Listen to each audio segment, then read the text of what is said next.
Dear audience, আমরা যারা ফেসবুকে কাজ করি আমাদের আরেকটা বিষয়ে জানা প্রয়োজন যে কমিউনিটি স্ট্যান্ডার্ড আর হচ্ছে লিগাল পলিসি বলতে কী বোঝায়। তো কমিউনিটি স্ট্যান্ডার্ড হচ্ছে সাম্প্রদায়িক মান, লিগাল পলিসি হচ্ছে আইনগত নীতি। ঠিক আছে, আইনি যে নীতিগুলো, এই বিষয়গুলো আমাদের জানা প্রয়োজন। তো কী কী বিষয়ে কমিউনিটি স্ট্যান্ডার্ডস এবং লিগাল পলিসি গঠিত সেটা আমরা আজকের এই পর্বতে জেনে নেব। চারটা বিষয় নিয়ে কমিউনিটি স্ট্যান্ডার্ডস আর লিগাল পলিসি গঠিত। প্রথম হচ্ছে টার্মস অফ সার্ভিস অর্থাৎ পরিষেবার শর্তাবলী। দ্বিতীয় হচ্ছে প্রাইভেসি পলিসি অর্থাৎ গোপনীয়তার শর্তাবলী। তৃতীয় হচ্ছে কুকিং পলিসি অর্থাৎ আপনার কুকিংয়ের নীতিমালাগুলো।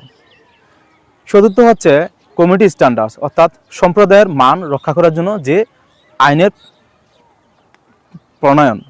আমরা অবশ্যই কমিউনিটি স্ট্যান্ডার্ডস এবং লিগাল পলিসি অনুযায়ী কাজ করবো। ইনশাল্লাহ আমাদের কাজের পরিমাণটা ভালো হবে এবং বেটার হবে ইনশাল্লাহ। সবাই আশা করছি বুঝতে পারছেন।